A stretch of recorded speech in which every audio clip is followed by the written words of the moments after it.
Ladies and gentlemen, boys and girls, smilers, tilers, and time beguilers, welcome along to the Joe Spiver YouTube channel, where we discuss books and little else. And of course, the eagle-eyed amongst you will have spotted that you join me in a slightly different location to usual. And indeed, those of you who tap your watch and your wrists whenever you opt into the Joe Spiver YouTube channel will no doubt be aware that it has been, I think, a grand old sum of 5 days since I last made contact with you.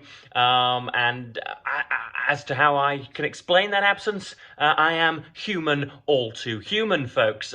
Unfortunately, my space pod flew rather too close to a certain planet, warped time, and whilst I was only there for 37 minutes, it turns out that meant that 5 days, 5 whole circumferences of the sun had expired on Earth. So unfortunately, I haven't been around, but I am back with a vengeance, and unfortunately, a gentleman, an aged gentleman, whom I must take to be a local community officer in these parts, these Derbyshire parts, has just leant a ladder against a window, the window opposite which, or through which, I am producing this show. So Lord knows what awaits us. There could be a man and his flailing arms could come carousing through in but a few seconds, if indeed his work, and I think it's called work, does not go to plan. But I have a great deal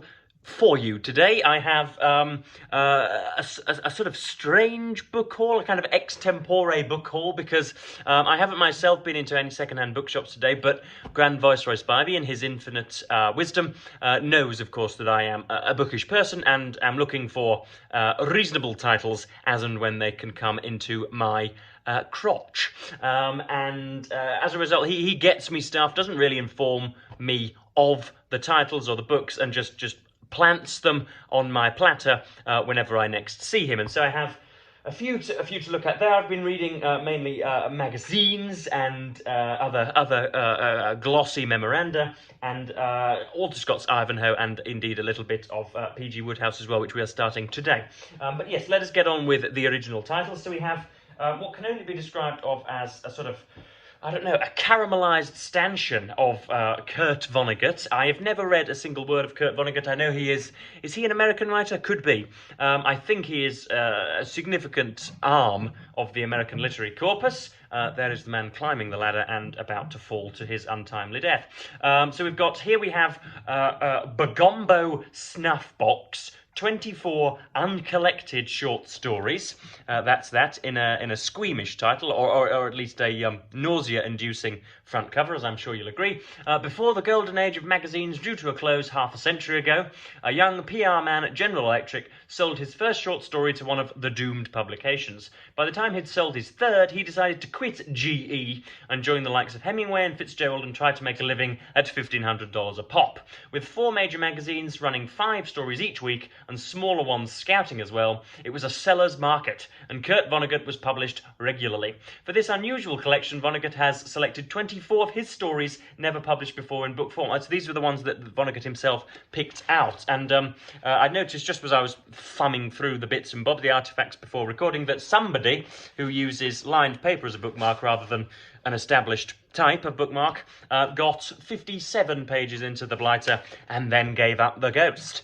So that's that. We then have Jailbird, which may be his most famous title. That's an ominous cover, is it not? This is, of course, these are from the Red Spined vintage. Pay attention, please, to the life of Walter F. Starbuck, a caffeinated fellow, no doubt. 1913 gave him the gift of life. 1931 sent him to Harvard. 1938 got him a job in the federal government. 1970 gave him a job in the Nixon White House. 1975 sent him to prison for his part in the American political scandals known collectively as Watergate. So that sounds jolly good. Obviously, it's very much of its time. Nowadays, if a president were to authorise this snooping on political opponents, if a particular president were to, execute one of his political opponents on the White House lawn, he would instead, rather than be, imprisoned and taken away, he would himself be lauded. Next up, we have Timequake, which has thick legs, a lady's thick legs running from the top. And this is a delectable millefeuille of irony. I've never seen that word before, but that's for those of you playing James Blythe Verbal Bingo, that certainly is one for you. There's a Frenchification for you, millefeuille. So that's Timequake, again published from Vintage. And then we have Kurt Vonnegut, A Man Without a Country, a memoir of life in George W. Bush's America. Now, I must know whether any of you are fans of Mr. Vonnegut, whether many of you revere his writing. As I said, I've never come into contact with one solitary clause, and so cannot speak for its merits at this moment, but I'll get to some of these at some point, no doubt. Again, all pretty thin. We have something which Stephen has stumbled upon much to his credit. This is Villette by Charlotte Bronte. Am I pronouncing that correctly? Villette, maybe. This is often acclaimed as her greatest and most mature work. I think Hannah would have a few things. Hannah at Hannah's Books would have a few things to say about that statement. Charlotte Bronte's last, most autobiographical novel drew on her own unhappy experiences as a governess in Brussels to create a powerful study of unrequited love. So there it is. We've got the very fine, what are these, Penguin English Libraries. I was always giving these whenever we were studying at school. These were the editions I got. So you have some nondescript colours with a tree surging downwards, a lime green tree surging downwards. So that's jolly good. And then we have, last but not least, we have Edward Thomas, a miscellany. There you have a pastel front. Edward Thomas was a British poet, essayist and novelist who was killed in action in France during the Battle of Arras, April 1917. Although he is commonly known as a war poet, nowadays there is a significant rediscovery of Thomas as a nature writer and poet. This miscellany has juxtaposed the poetry with his prose, and in doing so has created a beautiful and exhilarating collection of some of his finest writings. So I've never heard of this man before. That's Edward Thomas, a traditional name, I'm sure you will agree. But it turns out to be a window cleaner, folks, and he is retracting his ladder and is moving west as a result. But yeah, fine and necessary work, I'm sure you'll agree. Where else to go? I have, over the last few days, completed my second novel by Walter Scott, and this was Ivanhoe. I decided not to do a proper review of the damn thing because I had very little to say that was different to my comments on Waverley. Again, any of you who are new to this channel and are not aware must now be informed that Walter Scott is probably one of my favourite authors, in that I've never come into contact with anything that was not special, that was not startling, that did not arrest the readerly mind, and Ivanhoe was no different, but it didn't quite interest me just as much, but mainly because the source material, the initial subject matter, was not as known to me as before. So I enjoyed Waverley and read that last winter, I think, in sort of autumn time maybe, and found it to be spectacular. But that posited a sort of a weird, almost panacea of Jacobitical individuals who were looking to march on the English monarchy and do what they will. He really is messing about. I really wish he'd bugger off, but you know, this is the way, I suppose, of window cleaners. But Ivanhoe obviously takes us back very many hundreds of years before 16 whatever, and so it looks at Prince John, and it looks at the Crusades, where very many high-ranking individuals of English origin were over in the Middle East, trying to rid the land of those damned Mohammedans, as they would have referred to them. But then at home you have the what should we say? Not disparity, the asperity. Is that the correct word that I'm looking? The animus, the unsettled animus between recent Norman invaders and some of the surviving families of pre-William Saxon England, and the interchanges there. You have the Normans, who are seen as the Saxons, who are seen as stumpy and small-minded and altogether simple and a little bit superficial.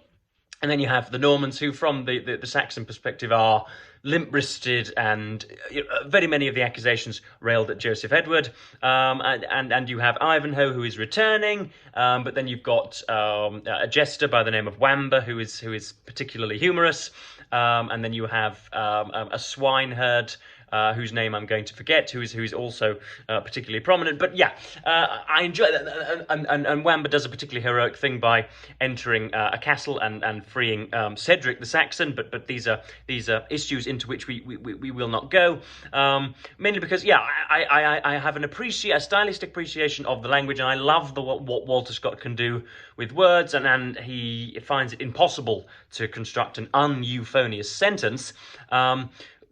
But I wish he'd written about something else. To tell the truth, there's praise on the back by A.N. Wilson here. Caught at the right age or in the right mood, it is hard to imagine a reader finding any book more exciting or more delightful, a wonder of suspense. And I must just be at the wrong age. I can.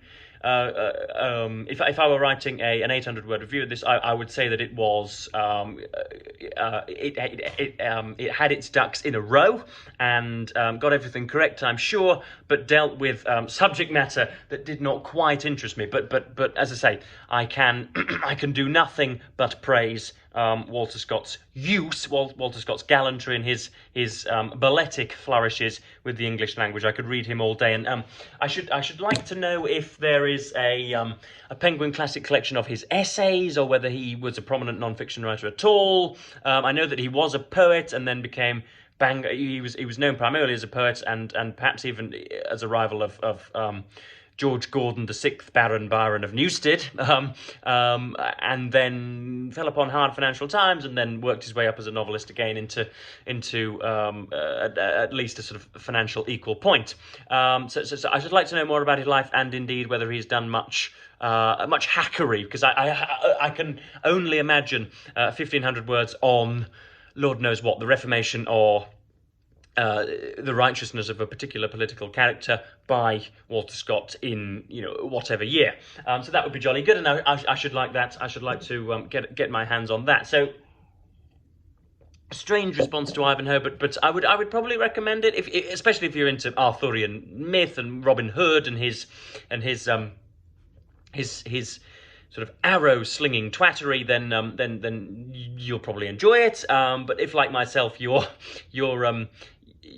historical telescope does not extend beyond sort of 1650, then you might be in a little bit of bother. Who knows? What I'll be reading next is sorry, I'll get onto that in a moment. You can see how ruinously unscheduled all of this is, and how I am flapping like a newbie at the shallow end. But there we are. You pay your money and you make your choice.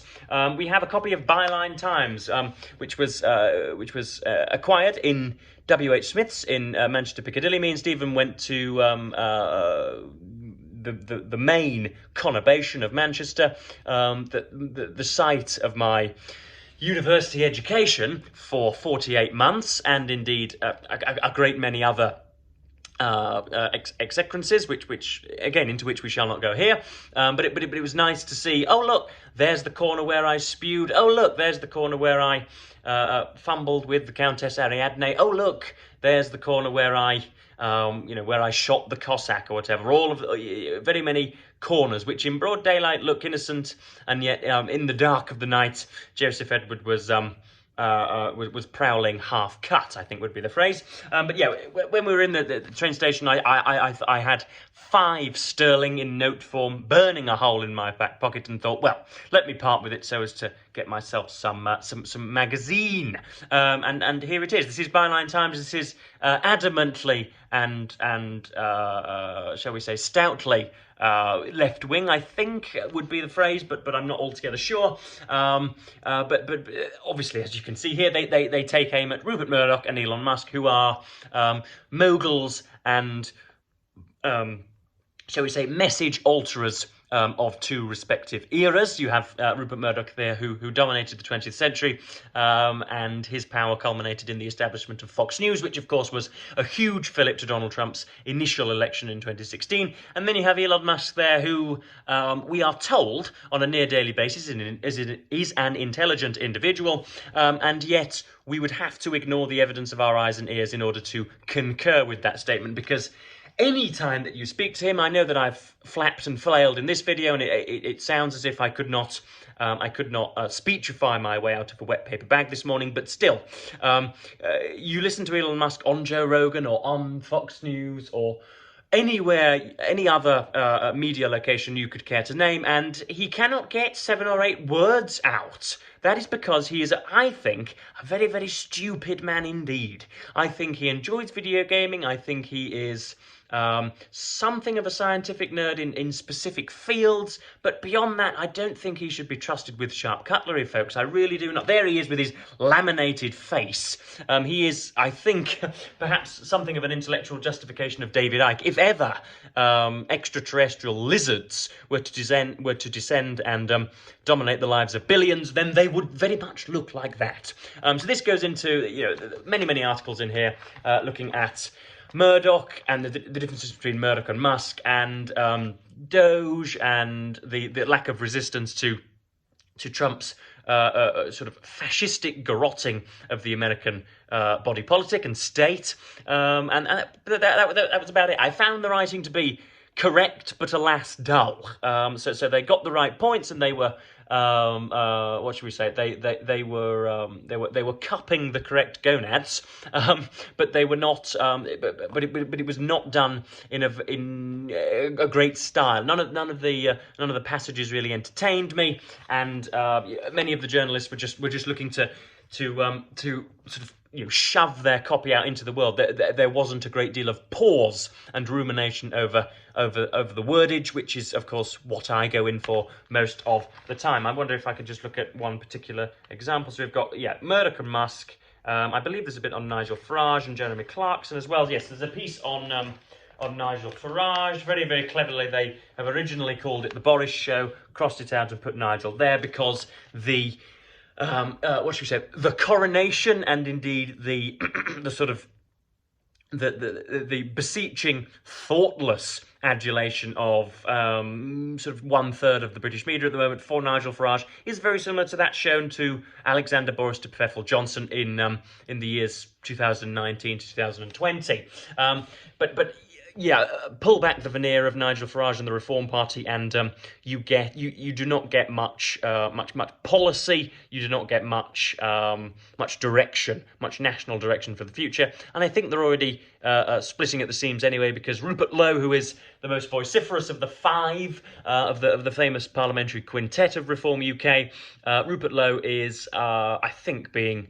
It is alleged, my lawyers will advise me to inform you that it is alleged that Rupert Lowe has been fondling in erogenous areas when such fondlement was not consented to. Anyway, so that was the Byline Times. Interesting and cheap as well. $4.95 for 2 to 3 hours of reading. So I thought that was.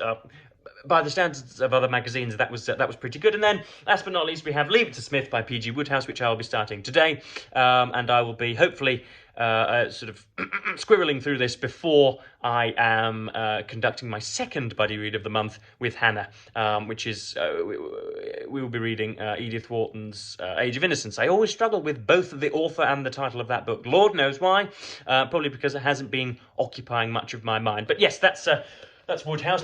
That's the prospectus for the next few days. I've been reading a great deal, but I have been exercising. I've been doing lots of core work, lots of press-ups, lots of running. So I'm looking very much the movie star, or shall be in a few months when all of the good work comes together. But apologies for 4 or 5 days off. I sound as if I'm addressing superiors at work, don't I? When in fact I know that you are all.